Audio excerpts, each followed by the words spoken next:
الحمد لله نحمده ونستعينه ونستغفره ونعوذ بالله من شرور أنفسنا ومن سيئات أعمالنا من يهده الله فلا مضل له ومن يضلله فلا هادي له وأشهد أن لا إله إلا الله وحده لا شريك له وأشهد أن محمدا عبده ورسوله أما بعد فإن خير الحديث كتاب الله وخير الهدي هدي محمد صلى الله عليه وسلم وشر الأمور محدثاتها وكل محدثة بدعة وكل بدعة ضلالة وكل ضلالة في النار. قال الله تعالى في القرآن المجيد والفرقان الحميد: يا أيها الذين آمنوا اتقوا الله حق تقاته ولا تموتن إلا وأنتم مسلمون. يا أيها الناس اتقوا ربكم الذي خلقكم من نفس واحدة وخلق منها زوجها وبث منهما رجالا كثيرا ونساء واتقوا الله الذي تساءلون به والأرحام إن الله كان عليكم رقيبا. يا أيها الذين آمنوا اتقوا الله وقولوا قولا سديدا يصلح لكم أعمالكم ويغفر لكم ذنوبكم ومن يطع الله ورسوله فقد فاز فوزا عظيما. رب اشرح لي صدري ويسر لي أمري واحلل عقدة من لساني یفقہ قولی. تمام قسم کی تعریف اللہ سبحانہ و تعالیٰ کے لیے لائق و دیبا ہے، اور بے شمار درود و سلام ہو نبی اکرم صلی اللہ علیہ وسلم پر کہ جن کی زندگی میں ہمارے لیے بہترین نمونہ ہے. آج کے خطبہ جمعہ کا عنوان ہے نبی کریم صلی اللہ علیہ وسلم کے حقوق. یعنی اس سے پہلے کے جو خطبے تھے اس میں جو ہے ہم نے دیکھا کہ نبی کریم صلی اللہ علیہ وسلم کے فضائل کیا ہے، اور نبی کریم صلی اللہ علیہ وسلم کے معجزات، آپ کے اخلاق، اور اسی طریقے سے نبی کریم صلی اللہ علیہ وسلم کے خصوصیات، اور پھر نبی صلی اللہ علیہ وسلم کو اللہ تعالیٰ نے رحمت للعالمین بنایا، یعنی تمام جہانوں کے لیے آپ کو رحمت بنا کر بھیجا. اور اللہ کے نبی صلی اللہ علیہ وسلم کے رحمت کے واقعات ہم نے دیکھے.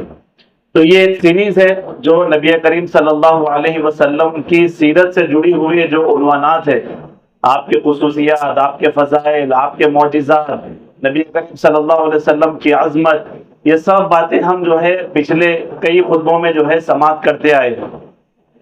اب سوال یہ ہے کہ اتنے عظیم رسول، اتنے عظیم نبی جو اللہ تعالیٰ نے ہم کو عطا کیے ہیں، تو ہم ان کی امت ہونے کے لحاظ سے ہمارے اوپر نبی کریم صلی اللہ علیہ وسلم کے کیا حقوق ہم کو ادا کرنا ہے، کون کون سے وہ حقوق ہیں جو ہم کو نبی صلی اللہ علیہ وسلم کے ادا کرنا ہے.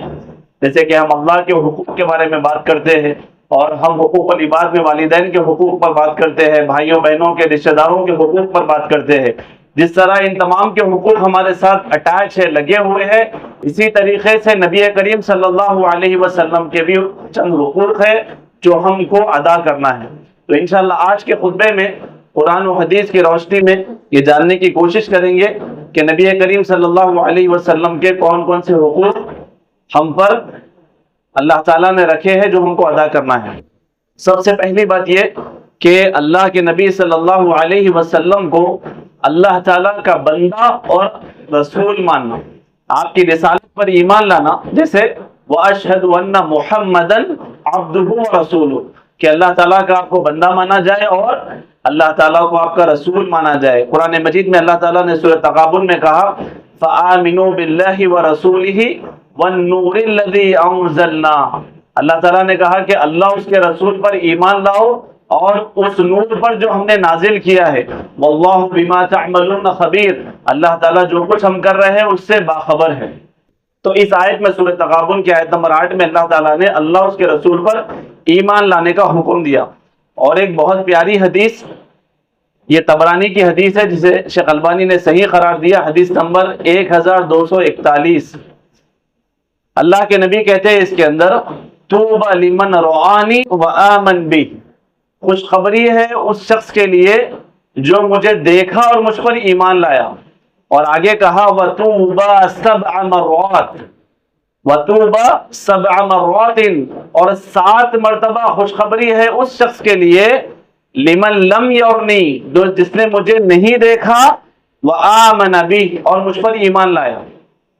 یعنی صحابہ اکرام کو اللہ کے نبی صلی اللہ علیہ وسلم نے ایک خوشخبری سنائی، کہا کہ جو مجھے دیکھے اور مجھ پر ایمان لائے اس کے لیے خوشخبری ہے. اور آپ کے میرے بارے میں اللہ کے نبی نے کہا 7 مرتبہ خوشخبری ہے ان لوگوں کے لیے جنہوں نے مجھے نہیں دیکھا اور مجھ پر ایمان لایا. اسی طریقے سے اللہ کے نبی صلی اللہ علیہ وسلم، اگر آپ صحیح مسلم کی حدیث پڑھیں گے تو اللہ کے نبی نے اس حدیث میں اللہ کے نبی کے اوپر ایمان لانا کتنا ضروری ہے اس کے حوالے سے کہا. صحیح مسلم حدیث نمبر 153 153، اللہ کے نبی صلی اللہ علیہ وسلم کہتے ہیں والذی نفس محمد بیدہ، یعنی اس ذات کی قسم جس کے ہاتھ میں محمد کی جان ہے، لا يسمع باحد من هذه الامہ یہودی ولا نصرانی، اللہ کے نبی کہتے ہیں میری امت میں سے کوئی بھی شخص جو میرے بارے میں سنے، چاہے وہ یہودی ہو چاہے وہ نصرانی ہو، جو بھی میرے بارے میں سنے، ثم یموت ولم یؤمن بالذی ارسلت بہ، اور مجھ پر ایمان نہیں لائے اور جو چیز مجھ سے، جس چیز کے ساتھ مجھے بھیجا گیا ہے شریعت، اس پر ایمان نہیں لائے، تو اللہ کے نبی نے کہا الا کان من اصحاب النار، تو وہ جہنم والوں میں سے ہے. یعنی اللہ کے نبی صلی اللہ علیہ وسلم نے یہاں پر واضح طور پر بتا دیا کہ جو اللہ کے نبی صلی اللہ علیہ وسلم پر ایمان نہیں لاتے وہ جہنم والوں میں سے ہے. اور پھر اگر آپ پڑھیں گے سورہ اسراء آیت نمبر 1، اللہ تعالیٰ نے کیا کہا؟ سبحان الذی اسری بعبدہ، پاک ہے وہ ذات جس نے اپنے بندے کو لیلا من المسجد الحرام الى المسجد الاقصی، جو رات کے اندھیرے میں مسجد حرام سے مسجد اقصی لے گیا. تو اللہ نے اللہ کے نبی کے لیے کون سا لفظ یہاں پر استعمال کیا؟ اللہ تعالیٰ نے کہا سبحان الذی اسری بعبدہ، کہا اپنے بندے کو، تو اللہ نے خود اللہ کے نبی کو اپنا بندہ کہا. اور ایک حدیث جس میں اللہ کے نبی کہتے ہیں لا تطرونی کما اطرت النصارى، نصارى عیسی ابن مریم، کہ تم مجھے تم میری شان میں حد سے زیادہ مجھے آگے نہ بڑھاؤ. اور کہا جیسے نصارہ نے عیسیٰ ابن مریم کو بڑھایا ہے، اور کہا انما انا عبد، کہ میں اللہ کا بندہ ہوں، فقولوا، تو کہو عبداللہ ورسولہ، کہا وہ عبداللہ ورسولہ، کہا میں اللہ کا بندہ ہوں اور اس کا رسول ہوں. تو یہ جو آیتیں اور جو حدیثیں میں نے آپ کے سامنے پیش کی، اس میں اللہ کے نبی صلی اللہ علیہ وسلم نے واضح طور پر بتایا کہ اللہ کے بندے ہیں اور اللہ کے رسول ہے. اور پھر خوشخبری دی جو بغیر دیکھے اللہ کے نبی پہ ایمان لائے 7 مرتبہ ان کے لیے خوشخبری ہے. تو یہ پہلا حق ہے رسول اللہ کا ہمارے اوپر کہ ہم نبی کریم صلی اللہ علیہ وسلم کی رسالت پر ایمان لائے اور کیا مانے کہ آپ اللہ کے بندے ہیں اور اللہ کے رسول ہے. یہ پہلا حق ہے. اس کے بعد اور اس کے اندر کہ اللہ کے نبی کو اللہ کا بندہ ماننا، اس کے اندر کیا بات آ جاتی ہے کہ جو لوگ اللہ رب العالمین کی عظمت کو گھٹاتے ہیں اور جو اللہ کی شان میں گستاخی کرتے ہیں اور جو نبی کریم صلی اللہ علیہ وسلم کو مقام کو بڑا چڑھا کر پیش کرتے ہوئے اللہ سے ملانے کی کوشش کرتے ہیں، اللہ نے عبدہ کہہ کر وہ تمام چیزوں کو رد کر دیا. کہا اللہ تعالیٰ خالق ہے، نبی صلی اللہ علیہ وسلم اس کی مخلوق ہے، وہ معبود برحق ہے، نبی صلی اللہ علیہ وسلم اس اللہ کی عبادت کرنے والے ہیں، نبی صلی اللہ علیہ وسلم کو اللہ تعالیٰ نے رسول بنایا ہے. تو کوئی کمپیریزن نہیں ہے. لیکن لوگوں کو پتا نہیں، شعر و شاعری میں اور بہت سے جگہوں پر یہ ایک لوگوں کا مزاج بنا ہوا ہے کہ نبی کی شان کو بڑھاتے بڑھاتے اللہ سے ملا دو اور اللہ کی شان کو گھٹا دو. تو پہلی بات یہ ہے رسول اللہ کے اوپر حقوق کے اندر کہ آپ اللہ تعالیٰ کے رسول ہیں اور اللہ تعالیٰ کے بندے ہیں. آگے بڑھتے ہیں. دوسرا حق نبی کریم صلی اللہ علیہ وسلم کا وہ کیا ہے کہ نبی صلی اللہ علیہ وسلم کی تعظیم، آپ کی توقیر اور آپ کا احترام کیا جائے. کیونکہ اللہ تعالیٰ نے خود قرآن مجید میں نبی صلی اللہ علیہ وسلم کا ادب اور آپ کا احترام سکھایا ہے۔ اگر آپ پڑھیں گے سورہ اعراف، اگر آپ پڑھیں گے سورہ نور آیت نمبر 63، جس میں اللہ تعالیٰ نے کہا لا تجعلوا دعاء الرسول بینکم کدعاء بعضکم بعضا، اللہ تعالیٰ نے بڑا بہترین ادب سکھایا، کہا لا تجعلوا دعاء الرسول، کہ تم رسول کو ایسے مت پکارو جیسے بینکم کدعاء بعضکم بعضا، جیسے آپس میں ایک دوسرے کو پکارتے ہو ایسے رسول کو مت پکارو۔ جب ہم صحابہ کی زندگیاں پڑھتے ہیں تو صحابہ نبی صلی اللہ علیہ وسلم کو کبھی نام سے نہیں بلاتے تھے، بلکہ ہمیشہ کہتے یا رسول اللہ۔ تو یہاں پر ادب سکھایا جا رہا ہے کہ نبی کو ایسے مت پکارو جیسے آپس میں ایک دوسرے کو پکارتے ہو۔ اور پھر اسی طریقے سے اگر آپ پڑھیں گے سورہ حجرات آیت نمبر 2، جس میں اللہ تعالیٰ نے کہا یا ایھا الذین آمنوا، اے ایمان والو، لا ترفعوا اصواتکم فوق صوت النبی، اللہ تعالیٰ نے ادب سکھاتے ہوئے صحابہ کو کہا اس آیت میں کہ اے ایمان والو، صحابہ کو کہا، یعنی اس وقت میں صحابہ وہاں پر موجود تھے۔ آیت تو قیامت تک آنے والے تمام ایمان والوں کے لیے ہے کہ اے ایمان والو اپنی آوازوں کو نبی کی آواز سے اونچی مت کرو، اور آگے کہا وَلَا تَجْهَرُوا لَهُ بِالْقَوْلِ كَجَهْرِ بَعْضِكُمْ بَعْضًا، اللہ تعالیٰ نے کہا وَلَا تَجْهَرُوا لَهُ بِالْقَوْلِ كَجَهْرِ بَعْضِكُمْ لِبَعْضٍ، کہ تم نبی صلی اللہ علیہ وسلم کے سامنے اپنی آوازوں کو بلند نہ کرو، یعنی نبی کی آواز سے اپنی آواز کو بلند نہ کرو اور ان سے اونچی آواز میں گفتگو نہ کرو جیسے آپس میں ایک دوسرے کے ساتھ کرتے ہو۔ اگر ایسا کریں گے تو کیا ہوگا؟ اللہ تعالیٰ نے کہا اَوْ تَحْبَطَ أَعْمَالُكُمْ وَأَنْتُمْ لَا تَشْعُرُونَ، اللہ تعالیٰ تمہارے اعمال کو ضائع کر دے گا، تمہارے اعمال غارت ہو جائیں گے اور تم کو اس بات کا شعور بھی نہیں ہوگا۔ یہ آیت کا شان نزول کیا ہے؟ یہ آیت کا شان نزول ہے کہ بنو تمیم میں قبیلہ تھا، وہ قبیلہ آیا رسول اللہ صلی اللہ علیہ وسلم کے پاس، تو اللہ کے نبی صلی اللہ علیہ وسلم ان سے ملاقات کیے۔ ابو بکر صدیق نے مشورہ دیا کہ اس قافلے کا ایک شخص کو امیر بنا دیتے ہیں، اور انہوں نے نام پیش کیا قیقاع بن معبد، ان کو اس قافلے کا امیر بنا دیں گے۔ عمر رضی اللہ تعالیٰ عنہ بھی وہاں پر کھڑے ہوئے تھے، انہوں نے کہا اخرا بن حابس زیادہ اہل ہے، ان کو امیر بنا دیتے ہیں۔ تو دونوں میں ٹکراؤ۔ ابو بکر صدیق نے کہا آپ کو تو میری مخالفت ہی کرنی ہے۔ عمر رضی اللہ تعالیٰ عنہ نے کہا میں آپ کی مخالفت نہیں کر رہا ہوں۔ دونوں کی رائے مخلص تھی، لیکن دونوں کی آوازیں بلند ہو گئی نبی صلی اللہ علیہ وسلم کی آواز کے سامنے۔ تو اللہ تعالیٰ نے آیت نازل کر کے ابو بکر اور صدیق اور عمر رضی اللہ تعالیٰ اور باقی صحابہ کو اور تمام آنے والے قیامت تک کے ایمان والوں کو کہا یا ایھا الذین آمنوا لا ترفعوا اصواتکم فوق صوت النبی، کہ اے ایمان والوں اپنی آوازوں کو نبی کی آواز سے اونچی مت کرو۔ ابو بکر صدیق رضی اللہ تعالیٰ عنہ، عمر رضی اللہ تعالیٰ عنہ جیسے جلیل القدر صحابہ کہ نبی صلی اللہ علیہ وسلم کی آواز سے اپنی آواز کو بلند نہیں کرنا۔ آج ہمارے درمیان میں نبی صلی اللہ علیہ وسلم موجود نہیں ہے، لیکن نبی صلی اللہ علیہ وسلم کی احادیث ہمارے پاس ہے۔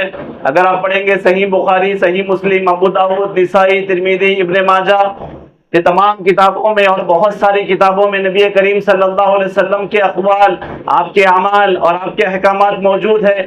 اگر کوئی عالم یا کوئی مولوی یا کوئی امام نبی کی حدیثوں پر اپنے فتووں کو غالب رکھتا ہے، جو کوئی نبی کی حدیثوں پر اپنے فتووں کو ترجیح دیتا ہے، یہ نبی کی آواز سے اپنی آواز کو بلند کرنا ہے۔ ایسے لوگوں کو حساب لینا ہوگا، کیونکہ اللہ تعالیٰ نے ابو بکر اور عمر رضی اللہ تعالیٰ عنہ کو نبی کے سامنے بلند آواز سے گفتگو کرنے پر کہا لا ترفعوا، اپنی آوازوں کو بلند نہ کرو۔ پتہ نہیں آج کے مولوی اپنے آپ کو کیا سمجھتے ہیں کہ نبی صلی اللہ علیہ وسلم کی حدیثوں کو بازو ہٹاتے ہیں، بعد میں کہتے ہیں حدیث ہے لیکن ٹھہریے اب ہم جو ہے اس امام کو فالو کرتے ہیں، حدیث ہے لیکن ہم جو ہے ہمارے عالم یہ کہتے ہیں۔ حدیث ہے بولنے کے بعد یہ مزاج ہے، جبکہ صحابہ کے اندر کیا تھا؟ جب آوازیں بلند ہوئی تو اللہ نے آیتیں نازل کر کے ادب سکھایا کہ نبی کی موجودگی میں اپنی آوازوں کو بلند مت کرو۔ اس آیت کے نازل ہونے کے بعد ایک صحابی تھے ثابت بن قیس رضی اللہ تعالیٰ عنہ، جس کی آواز فطری طور پر جو ہے بڑی تھی۔ بعض لوگوں کی ہوتی ہے کہ بڑی آواز سے بات کرتے، جیسا ہی آیت نازل ہوئی وہ گئے اپنے گھر میں اپنے آپ کو بند کر لیے۔ مسجد میں آنا چھوڑ دیے. اللہ کے نبی نے پوچھا کہ ثابت بن قیس نظر نہیں آ رہے ہیں؟ تو ان کے ایک ساتھی تھے صعب بن معاذ رضی اللہ تعالیٰ عنہ، وہ بولے کہ میں ان کی کیفیت لے کے آتا ہوں. گھر گئے، بات چیت کی. انہوں نے کہا میں تو جہنمیوں میں سے ہو گیا اور میرے اعمال تو ضائع ہو گئے، کیونکہ میری آواز تو نبی کی آواز سے بڑی ہے. میں کیسے بات کروں؟ جب بھی بات کروں گا میری آواز بڑی نکلے گی. تو پھر آ کر جو ہے صعب بن معاذ نے کہا کہ ثابت بن قیس ایسا ایسا کہہ رہے ہیں.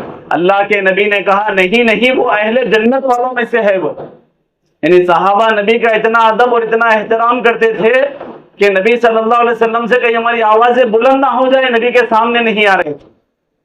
اور بھی بہت سارے واقعات ہیں جس سے بتایا جا سکتا ہے کہ صحابہ کرام کس طریقے سے نبی کریم صلی اللہ علیہ وسلم کی احترام کرتے تھے، آپ کا ادب کرتے تھے. ہم پر بھی لازم ہے کہ ہم نبی صلی اللہ علیہ وسلم کا ادب اور احترام کریں.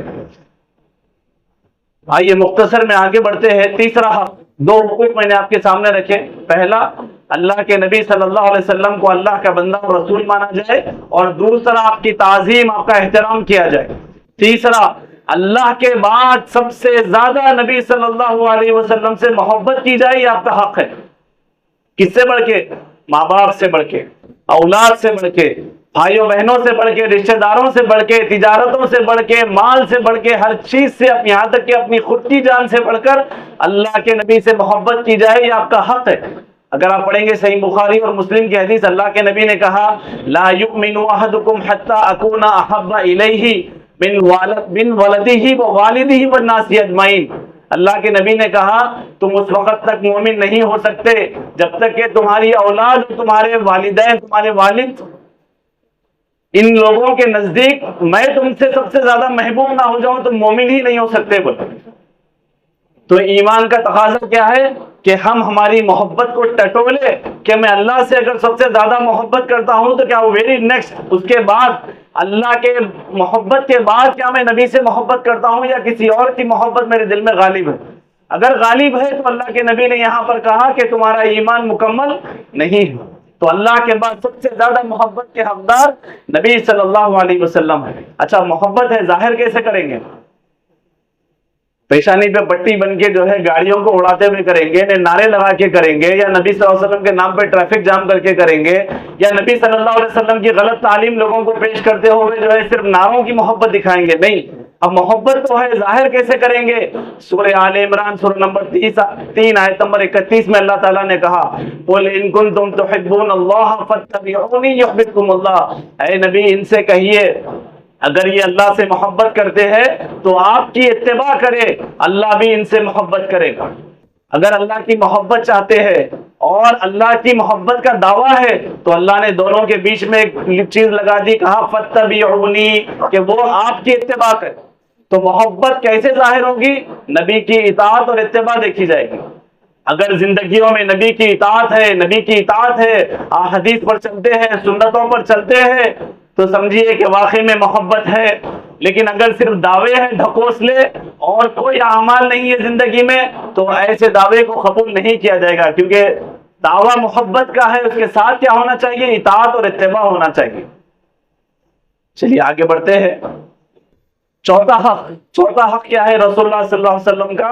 چوتھا حق ہے کہ آپ کو اسوہ حسنہ پر عمل کیا جائے. اللہ تعالیٰ نے آپ کو نمونہ بنایا. اگر آپ پڑھیں گے سورہ احزاب آیت نمبر 21، اللہ تعالیٰ نے کہا لَقَدْ كَانَ لَكُمْ فِي رَسُولِ اللَّهِ أُسْوَةٌ حَسَنَةٌ، کہ اے نبی صلی اللہ علیہ وسلم، اللہ تعالیٰ نے کہا کہ ہم نے نبی صلی اللہ علیہ وسلم کی زندگی میں تمہارے لیے بہترین نمونہ رکھا ہے. اگر کسی کی زندگی ہے اس قابل کہ ہم کسی کو فالو کر سکے، کسی کے پیچھے چل سکے، کسی کے نقش قدم پر چل سکے اور اپنے آپ کو ویسے بنائے جیسے نبی صلی اللہ علیہ وسلم تھے، تو اللہ تعالیٰ نے یہاں پر کہا کہ وہ بہترین نمونہ ہے تمہارے لیے. کس کے لیے ہے؟ ہر والد کے لیے ہے، ہر بیٹے کے لیے ہے، ہر کاروباری شخص کے لیے ہے، ہر ملازم کے لیے ہے، ہر بادشاہ کے لیے ہے، دنیا کے ہر شعبے سے تعلق رکھنے والے ہر شخص کے لیے نبی صلی اللہ علیہ وسلم نمونہ ہے. لیکن بڑی افسوس کی بات ہے کہ آج ہم نبی صلی اللہ علیہ وسلم کو نمونہ بنا کر زندگی نہیں گزارتے ہیں. کوئی کسی کرکٹر کو، کوئی کسی ہیرو کو نمونہ بنا چکا ہے اور وہ اس کو فالو کرتا ہے. نہ عقیدے میں اتباع کرتے ہیں، نہ عبادات میں اتباع کرتے ہیں، نہ اخلاق میں نبی سے میچ ہوتے ہیں، نہ اسی طریقے سے معاملات میں نبی سے میچ ہوتے ہیں۔ یہاں رک کر اگر جائزہ لے کہ عقیدے نبی صلی اللہ علیہ وسلم نے کیا سکھائے، آپ نے زندگی بھر تعلیم دی کہ اللہ کے علاوہ کسی کو سجدہ مت کرو، اور یہ امت کے اکثر لوگ اللہ تعالیٰ کو چھوڑ کر مزاروں پہ سجدے کرتے نظر آتے ہیں۔ اللہ نے کہا نبی کو اسوہ بنا کر زندگی گزارو۔ اب نبی کو اسوہ ماننے کے دعوے داروں کا یہ اعمال ہے کہ وہ نبی صلی اللہ علیہ وسلم سے عقیدے میں بھی میچ نہیں ہو رہے۔ اللہ کے نبی نے پوری زندگی یہ تعلیم دی۔ کیا تعلیم دی؟ اللہ کے نبی صلی اللہ علیہ وسلم نے کہا حاجت روا اللہ تعالیٰ ہے، مشکل کشا اللہ سبحانہ و تعالیٰ ہے۔ بڑی عجیب بات ہے کہ آج کے لوگ کسی غیر اللہ کو حاجت روا اور مشکل کشا سمجھ رہے ہیں۔ نبی صلی اللہ علیہ وسلم نے تعلیم دی نفع اور نقصان کا مالک اللہ تعالیٰ ہے، لیکن کیا ہے کہ امت کا عجب حال ہے کہ وہ غیر اللہ کو نفع اور نقصان کا مالک سمجھ رہے ہیں۔ نبی صلی اللہ علیہ وسلم نے پوری زندگی تعلیم دی قربانی کا حق صرف اللہ کا ہے، قربانی اللہ کے علاوہ کسی اور کے نام کی مت دو۔ کہاں کہاں غیر اللہ کے آستانوں پر جا کر قربانیاں دے رہے ہیں، کہاں ہم نے نبی کو نمونہ مانا عقیدے کے باب میں۔ اللہ کے نبی نے کہا کہ جب نظر مانو تو اللہ کے نام کی مانو۔ پتہ نہیں کن کن کے نام کی نظریں مانگتے اور ہر مہینہ جو ہے ان کے آستانوں پہ جاتے ہیں۔ کہاں عقیدے کے باب میں آپ نبی صلی اللہ علیہ وسلم کو اسوہ مانے، مثال مانے، ایگزامپل مانے؟ نہیں مانے۔ آئیے عبادات میں دیکھتے ہیں، عبادات میں اللہ کے نبی نے سب سے سختی سے جو عمل کی طرف امت کو تعلیم دی وہ نماز کی تعلیم تھی۔ زندگی کے آخری لمحات میں تھے تب بھی کہہ رہے تھے الصلاۃ الصلاۃ الصلاۃ، یہاں تک کہ آواز بند ہو گئی تب بھی اشارے سے کہہ رہے تھے کہ الصلاۃ، نمازیں مت چھوڑو۔ امت کی اکثریت بے نمازی ہے، تو کہاں ہم نے عبادت میں نبی کو نمونہ بنایا؟ نبی نے کہا صلو کما رأیتمونی اصلی، نماز اس طرح پڑھو جس طرح مجھے پڑھتے دیکھتے ہو۔ ہر کسی کا ایک مسلک ہے، ہر کسی کی ایک مسجد ہے، اپنے اپنے مسلک اپنے اپنے مسجد کے اعتبار سے نمازیں ہو رہی ہے۔ کہاں نمازوں میں نبی کو نمونہ مان کے ہم نے بیٹھا ہے؟ عبادات میں بھی نبی سے میچ نہیں ہوتے۔ زکوٰۃ میں تعلیم دی گئی کہ مال نکالو، یہ امت کے مالدار لوگوں کو ساڑیاں بانٹتے پھر رہے ہیں اپنے طرف سے جواز نکال کے۔ اللہ کے نبی صلی اللہ علیہ وسلم نے روزوں کی تعلیم دی، ابھی رمضان کا مہینہ گزرا، کئی مسلمان کھاتے پھرتے نظر آ رہے تھے۔ حج کے بارے میں اللہ کے نبی نے تعلیم دی اگر استطاعت ہے تو حج کرو، استطاعت رکھنے کے بعد بھی بڑھاپے کا انتظار کرتے ہوئے باقی چیزوں کو مکمل کر کے ٹال مٹول کر کے زندگی کے آخری حصے میں حج کو جاتے ہیں۔ کہاں عبادات میں نبی کی اتباع ہو رہی ہے؟ نہیں ہو رہی۔ تو ہم کو چاہیے کہ نبی صلی اللہ علیہ وسلم کی اطاعت اور اتباع کریں عقیدے کے باب میں، عبادات کے باب میں، اور اسی طریقے سے اخلاق و کردار بھی نبی سے میچ نہیں ہوتے۔ نبی نے گالی دینے سے منع کیا، امت گالی دیتی ہے۔ نبی نے جھوٹ بولنے سے، غیبتیں کرنے سے منع کیا، غیبتیں کر کے دل کو سکون پہنچاتے ہیں۔ نبی نے منع کیا معاملات کے اندر جھوٹی فراڈ کے کاروبار کو، جھوٹ بولنے کو، دھوکے کو، لیکن یہ مسلمانوں کا پیشہ اور مسلمانوں کی پہچان بنی ہوئی ہے۔ یہ سب تو باتیں رہ گئی جہاں تک کہ وضع خطا ہے، بس دکھنے کے لحاظ سے بھی نبی سے میچ نہیں ہوتے۔ علامہ اقبال نے ایک شعر میں اس کی منظر کشی کی، کہا شکل سے تم ہو نصارہ تو تمدن میں حنوط، کہا شکل تمہاری نصارہ سے ملتی جلتی ہے اور تمدن تمہاری تہذیب ہندوؤں سے ملتی جلتی ہے۔ شادی دیکھ لیجئے مسلمانوں کی، ہندو اور مسلمانوں کی شادی میں کوئی فرق نظر نہیں آتا۔ اتنی رسمیں اور عبادت کی طرح رسم استغفر اللہ العظیم۔ کیا کہا؟ شکل سے تم ہو نصارہ تو تمدن میں حنوط، یہ وہ مسلمان ہیں جنہیں دیکھ کے شرمائے یہود بنے۔ یہودی بھی یہ مسلمانوں کو دیکھ کے شرماتے کہ ایک دوسرے کا قتل کرتے، ایک دوسرے کی غیبتیں کرتے، ایک دوسرے کو گالی گلوچ کرتے، ایک دوسرے کو ڈباتے۔ یہ کیسے مسلمان ہیں جو ایک دوسرے کا خون چوس رہے ہیں؟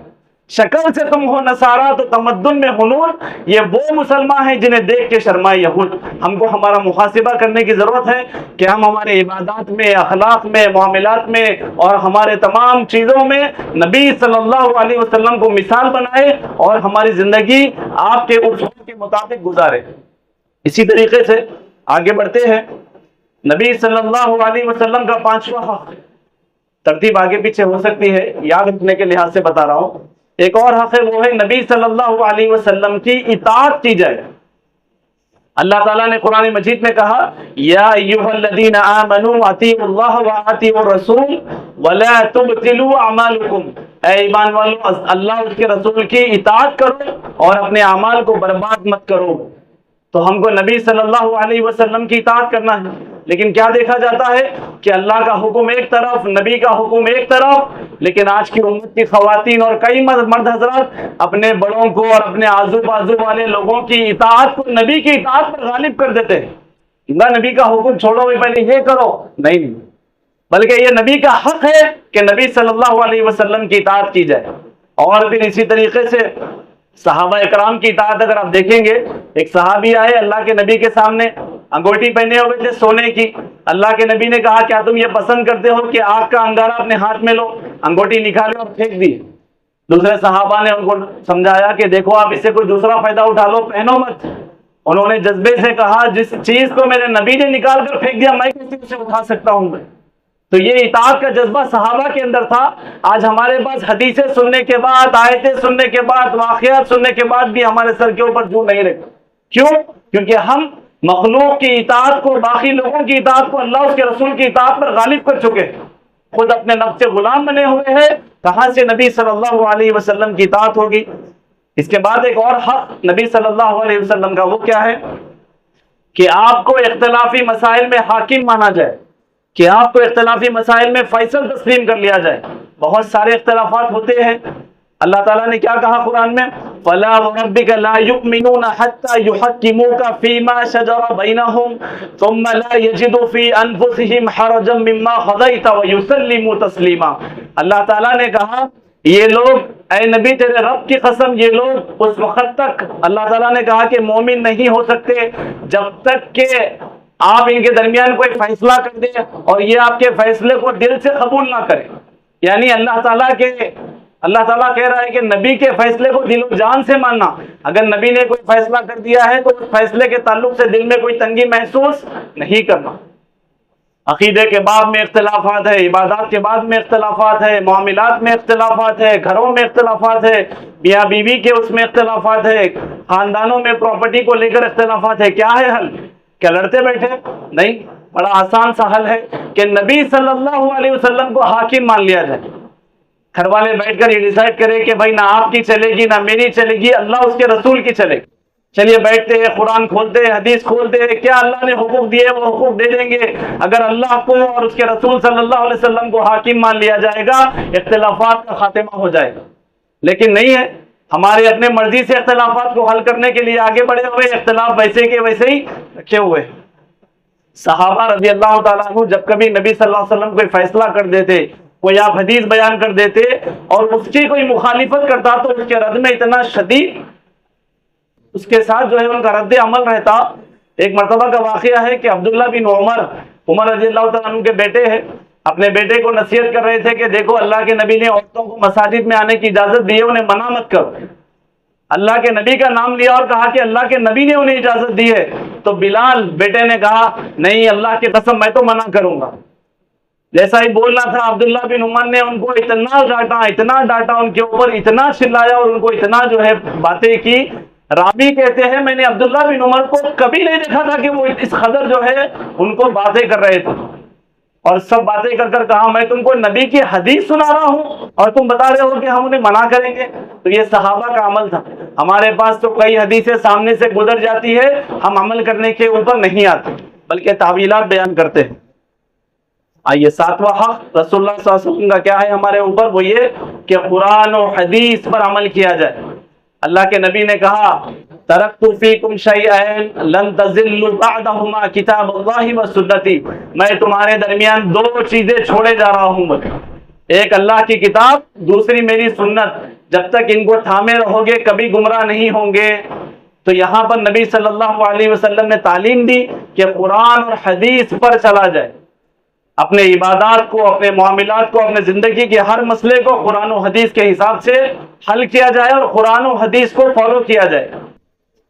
آخری بات وہ یہ کہ اللہ کے نبی صلی اللہ علیہ وسلم کے جو حقوق اللہ تعالیٰ نے ہمارے اوپر رکھے اس میں یہ کہ آپ پر کثرت سے درود پڑھا جائے، کیونکہ اللہ تعالیٰ نے حکم دیا ان اللہ وملائکتہ یصلون علی النبی یا ایھا الذین آمنوا صلوا علیہ وسلموا تسلیما، کہ اللہ تعالیٰ نبی کی تعریف بیان کرتا ہے فرشتوں کے سامنے اور فرشتے درود پڑھتے ہیں، اے ایمان والو تم بھی نبی صلی اللہ علیہ وسلم پر صلاۃ و سلام پیش کرو۔ صحابہ نے پوچھا اے اللہ کے نبی ہم سلام تو پڑھتے ہیں درود کیسے پڑھے؟ تو اللہ کے نبی صلی اللہ علیہ وسلم نے درود ابراہیم پڑھا۔ تو یہ جو اوتھینٹک درود ہے اللہم صلی علی محمد وعلی آل محمد کما صلیت علی ابراہیم وعلی آل ابراہیم انک حمید مجید اللہم بارک علی محمد وعلی آل محمد کما بارکت علی ابراہیم وعلی آل ابراہیم انک حمید مجید، یہ نبی صلی اللہ علیہ وسلم نے اس کو اپروو کیا۔ بعض لوگ کئی درود نکال لی، درود لکی، درود تاج، فلاں فلاں پڑھتے بیٹھتے ہیں، یہ وہ درود ہے جس کو اللہ کے نبی صلی اللہ علیہ وسلم نے صحابہ کو سکھایا تھا۔ اس کے بعد کیا فضیلت ہے اس کی؟ اللہ کے نبی نے ایک حدیث میں کہا جو ایک مرتبہ مجھ پر درود پڑھتا ہے اللہ تعالیٰ اس کے اوپر 10 رحمتیں نازل کرتے ہیں، اس کے 10 درجات کو بلند کرتے ہیں اور اس کے 10 گناہ کو اللہ تعالیٰ معاف کر دیتے ہیں۔ تو ہمیں کثرت سے دعائیں کرنی چاہیے۔ ایک صحابی آئے پوچھے اللہ کے رسول میری دعا میں کتنا درود کا حصہ رکھوں، 1/4 رکھوں یا پھر آدھا رکھوں یا پھر جو ہے 2/3 رکھوں؟ پوچھے اللہ کے نبی نے کہا اگر تم مکمل دعا درود ہی پڑھو تب بھی اللہ تعالیٰ تمہاری مشکلوں کو دور کر دے گا۔ تو یہ درود کی فضیلت ہے۔ تو یہ چند باتیں تھی جو آپ کے سامنے میں پیش کر رہا تھا۔ اللہ تعالیٰ سے دعا کرتا ہوں کہ اللہ سبحانہ و تعالیٰ ہمیں ان تمام باتوں پر عمل کرنے کی توفیق عطا فرمائے۔ اور اسی طریقے سے آخر میں تقریر کا خلاصہ پیش کرتے ہوئے میں اپنی بات کو ختم کرتا ہوں، وہ یہ کہ اللہ کے نبی صلی اللہ علیہ وسلم کی بہت بڑی عظمت ہے، آپ کی فضیلت ہے، اللہ تعالیٰ نے آپ کو بہت بڑا مقام دیا ہے۔ تو وہ اللہ کے رسول کے چند حقوق میں بیان کر رہا تھا۔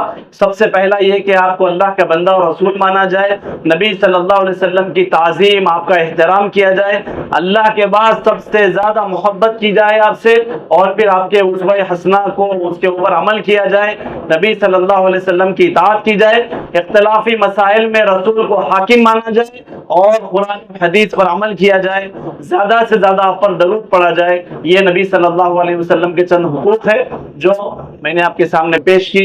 اللہ سبحانہ و تعالیٰ سے دعا ہے کہ اللہ تعالیٰ ہمیں صحیح معنوں میں نبی صلی اللہ علیہ وسلم کا سچا پکا امتی بنائے، اور پھر ان حقوق کو ادا کرنے کی اللہ ہمیں توفیق عطا فرمائے، اور اللہ سبحانہ و تعالیٰ جب تک ہمیں زندہ رکھے اسلام اور ایمان پر زندہ رکھے، جب خاتمہ ہو تو ایمان پر ہمارا خاتمہ ہو۔ وآخر دعوانا ان الحمد للہ۔